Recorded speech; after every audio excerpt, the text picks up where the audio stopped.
Hey, good morning, everyone. This is Jaden X1.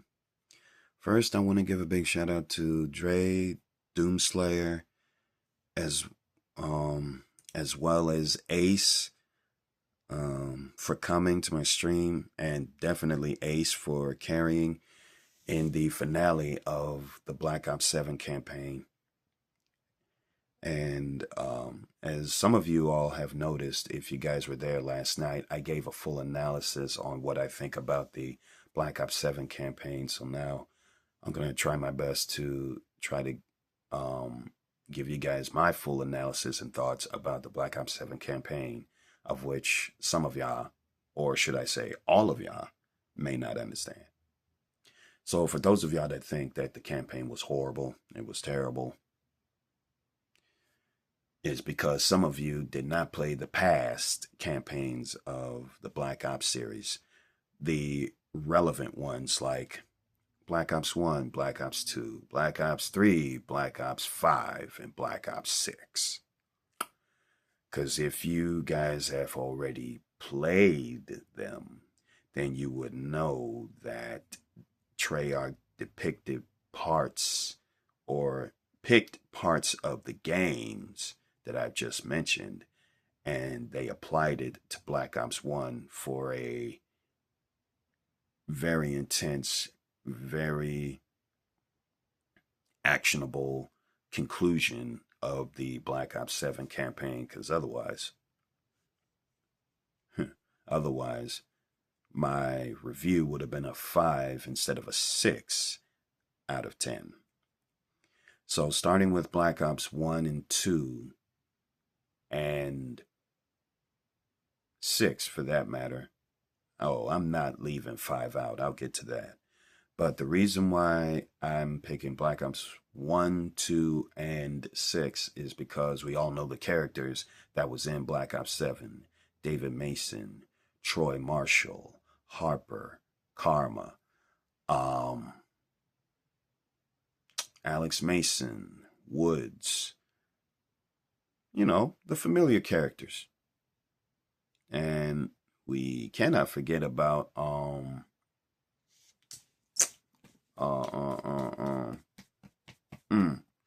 guy with the glasses, Russell Adler. There we go. Jeez, thank you, Jesus. Russell Adler, but Adler is not even in Black Ops 7, so I don't know what happened there. Let alone Troy Marshall's team, so I don't know what happened there. But anyway, the reason why I even mentioned the characters is because they were in Black Ops 7. The names that I've mentioned, except for Russell Adler. So I think it's still a mystery as to what happened with Adler. Who knows? There might be a Black Ops 8 for that matter. And I'll be surprised if there is a Black Ops 8 because they better make it good for that matter. Now, we already know about the characters that's in Black Ops 7. Now, for parts of Black Ops games that was applied to Black Ops 7. First off, from Black Ops 6, Troy Marshall, who returned as a colonel. I think I said that he was a commander in one of the videos I did, and if I didn't, then thank God. And if I did, then my apologies for that, because I want to make a slight correction. Troy Marshall is the colonel of David Mason's team, Spectre 1. Troy returned as a colonel, and as you can see, he was using his crutch to stabilize his leg, just like Woods did. Oh, no, Woods was in a wheelchair, my bad. But I know Troy was using a cane. And David Mason is a slightly different actor and a slightly different character. It looked like he lost weight or whatnot from off of Black Ops 2, but who am I to tell? And then there's Harper. Harper's Harper. I know he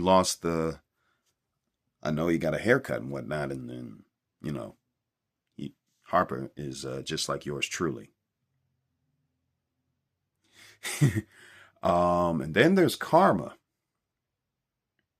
Karma even made a return. So what that tells me is the canon for um, Call of Duty Black Ops 2 is this, and y'all gonna obviously say duh or whatnot. But, I don't care. I know I'm stating the obvious, but still. We all know the secret areas and hidden um hidden scenes that kind of or would have been canon. Like for example, you have to keep Karma alive. You have to kill Menendez.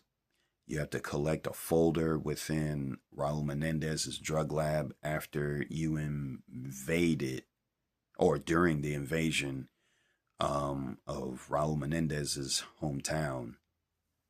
Because if you remember from Black Ops 2, if you played the campaign, Mason, um, Woods, and Hudson led the charge to take Raul Menendez. And we all know how Woods lost it and all because of what happened to him in Panama, or in the jungle for that matter. Um, in that particular level, you find a folder that has something to do with the CIA and probably other things that I probably can't remember at this time. But anyway, you also got to make sure you don't burn Harper's face off when you are escaping from all those drones and Cordes Dia, after you were being made after a reconnaissance to Raul Menendez's base after after Menendez pretty much knew that he was being watched by every single agency there is, and he's always one step ahead of them. So, in a explosive escape, when you're playing as David Mason, you should see a fiery pipe on the way to the exfil, to where you'll meet General Zhao up there. And you would want to make sure that Harper's face is not exactly barbecued on the way up there. So Harper's face is just fine in Black Ops 7. So, and then we got Karma, because on two separate levels, you got to keep Karma alive, depending on your choices, that is. Because you have to play as I know you have to play as the insider in Raul Menendez's organization, where you have to reunite with Menendez and the Citadel. I think the insider is supposed to die, I believe. Because I don't know how Harper would still be alive during Black Ops 2 or whatnot, but it's a mystery. It is a real mystery. But all I know is Menendez was supposed to be killed in Black Ops 2 as well.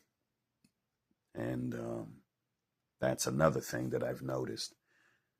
Because I literally thought that Menendez is still alive, but that was from the effects of the cradle that Spectre 1 was first dosed with. I know there are other things that I think you are supposed to do in Black Ops 2, which is, you know, which is how you'll get all the pieces together as to how Black Ops 7 was campaign wise. So we all know about the cradle. We all know about the characters that they've returned in Black Ops 7. So I think I may have covered most of that. Now, Emma Keegan, I don't know where that lady came from, but the guild, we all know where the guild came from, which is from Black Ops 6. And then you got the robots. the robots are from Black Ops 3. I'm surprised none of y'all did not recognize that. Those bucket heads with too much armor on them. But hey, they're robots, so it could have been worse. It could have been a Terminator. Dun dun dun dun dun dun dun dun dun dun. Anyway, that's like my understanding of the Black Ops 7 campaign, because I played the campaigns of Black Ops as well as the OG Modern Warfares and remade Modern Warfare Call of Duty games. That's how I was able to understand the campaign a little bit better than most who kind of thinks that the campaign was bad. So if none of y'all don't understand the parts that was implied to Black Ops 7 from the past Black Ops series, then I don't know why you're judging the campaign whatsoever if you don't even understand what was in the campaign in the first place. So either this generation is kind of slow or impatient. But I don't know. Who am I to even talk about this generation? Who am I to talk about how slow some of you guys are? I have no place to judge. But I can criticize the majority of y'all for not understanding as to what was in Black Ops 7 campaign in the first place, when some of y'all never played the campaign of most of the Black Ops games that came out in the past. So if I were almost all of you guys that was criticizing the campaign, I would think before I speak, before I act. And if you guys have a different theory of why Black Ops 7 is trash, then by all means, leave a comment on the comment section below so that us grown adults can discuss as to how good or how bad the campaign is. I'm open to conversations as long as it's not the ones that causes fights. So yeah, that's my thought process and understanding of the Black Ops 7 campaign. So I look forward to the conversation. I'm about to start my day, so I hope to see you guys later. Until the next stream or video, and yes, that was a night vision goggles from the, if you can see it, the collector's edition of the remade Call of Duty Modern Warfare game. Matter of fact, right there. So yeah, until the next stream or video, this is Jaden X1, and see you next time. On the battlefield, that is.